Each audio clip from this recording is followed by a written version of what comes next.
দেখছেন তুই তোর লাঙ্গিরে নিয়ে শুয়ে থাক আমার বোনের কইতাছে আর কিছু করার নাই তুই আমার জীবনে আর কোনদিন ফোন দিবি না, যদি ফোন দিস তাহলে তো মায়ের মরা মুখ দেখবি। জীবনে যদি ফোন দেস তুই মেয়ের মরা মুখ দেখবি। 20 জানুয়ারির এই যে 20 জানুয়ারি 2024 6:38 আমার বোন ওরে ফোন দিছে, সন্ধ্যা 6:38।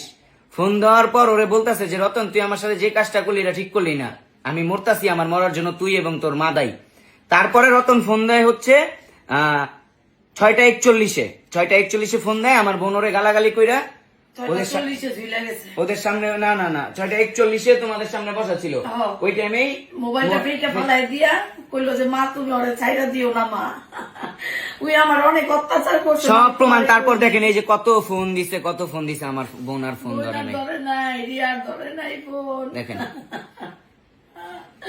ওর তো কিছু হয় নাই, ওর বাপ মারও কিছু হয় নাই, গেছে আমার সন্তান, গেছে ওর মা, এইটুক বাচ্চারে মারা করাইছে, আপনারা বিচার করেন।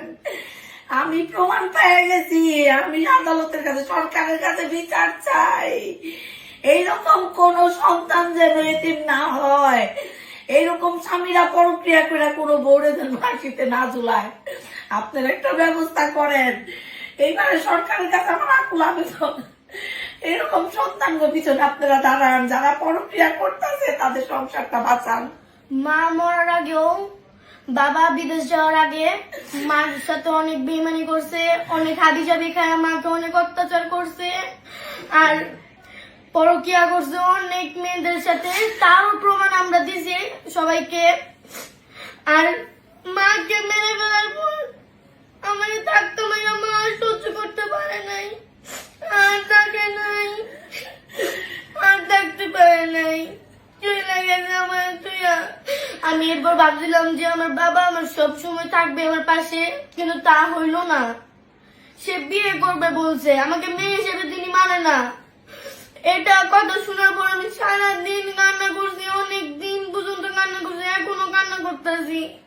যে আমি জাস্ট ভাবতেছি যে মা মরে যাওয়ার পর বাপ তো তারই হয়, এটা কোনোদিনও মিথ্যা না। আর আমি ভাবছিলাম আমার বাবা আমাকে সবসময় দেখা শুনে রাখবেন, ভালোবাসা দিবে, মার দুঃখটা ভুলতে দিবে, কিন্তু দেয়নি, আরো বেশি দুঃখ দিল, সবচেয়ে বেশি দুঃখ দিছে। আসলে কি মানে এই পৃথিবীতে ওর মানে জন্ম নেওয়াটাই ভুল হয়েছিল। এই পৃথিবীতে জন্ম নেওয়াটা, যাক জন্ম হইছে, ভগবান ওরে এমনি পাঠাইছে, আমাদের জন্যই হয়তো পাঠাইছে, হয়তো আমরাই ওর বাবা মা, এই করে ভগবান ওরে পাঠাইছে এই পৃথিবীতে। আর মা তো নাই, আর বাপ তো যাউরা, তোর বিচার হইব, তোর সব প্রমাণ তো দিয়া দিছি। আর কোর্টে যাইতাছে রিধি আজকে কোর্টে যাইবো, ম্যাজিস্ট্রেটের কাছে বয়ান দিব। তুই নিশ্চয় যাবি, তুই টেনশন করিস না। তুই এই মেয়েটারে, এই নাবালক শিশুটার সাথে এমন